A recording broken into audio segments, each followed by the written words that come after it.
I cannot wait until you try this banana cream pie.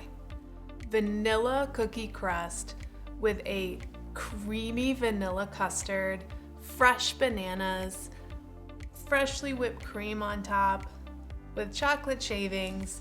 It is so good. You've got to give it a try. Let's start with the crust. It's made with 2 ingredients, a box of Nilla wafers and melted, salted butter. Think of this as similar to a graham cracker crust. Blitz the cookies in a food processor until they resemble sand, then mix with the melted butter. I've got a tart pan with a removable bottom, making our life easier when the pie is done. Lightly spray with cooking spray and then press the crust mixture into the tart pan. I like using a tall glass to pack the crumbs and create a smooth crust. As I press the glass down, I use my finger to smooth out the top of the side wall. When the crust is smooth and even, run a spoon along the edge where the bottom and sides meet to smooth out any bumps and create a rounded edge. This helps connect the sides to the bottom and helps to prevent the crust from crumbling on us later on. Now set the crust aside and move on to making the vanilla custard.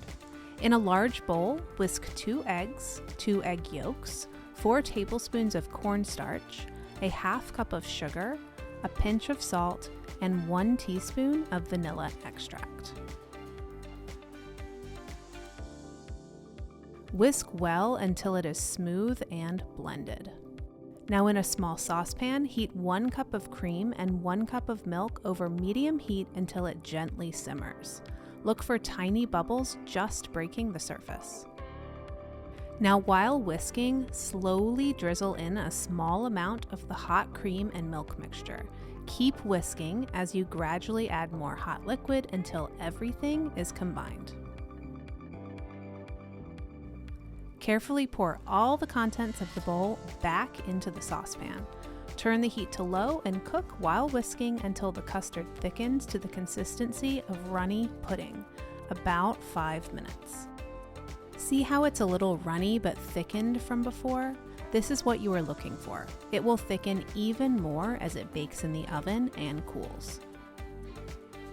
Now slice 2 bananas and line the bottom of the crust.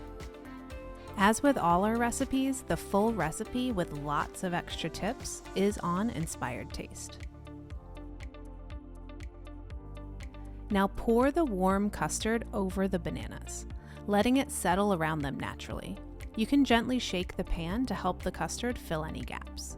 Then place the pie in a preheated 275-degree Fahrenheit oven and bake for 30 minutes. We're going to let the pie cool to room temperature and then chill overnight in the fridge. The night in the fridge helps our custard set and gives the bananas time to flavor the custard. The next day, remove the chilled pie from the tart pan and place onto a serving platter. You might need a thin knife to wiggle the bottom crust from the removable pan bottom. Now whip 1.5 cups of heavy cream with 2 tablespoons of powdered sugar and a 1/4 teaspoon of vanilla. We're looking for medium peaks, meaning the cream holds its shape but still looks soft. Slice 2 more bananas and add to the pie. I like leaning the slices on top of each other and think they look really pretty this way. Now cover the bananas with the whipped cream, swirling it like a cloud. And I love chocolate, so I always add some grated dark chocolate to the top. A vegetable peeler makes this easy. And that's it. Dreamy banana cream pie. It is so incredibly good. I cannot wait until you make it. Serve and enjoy this pie within 2 days and store leftover banana cream pie in the fridge. Just look at that. See you next time.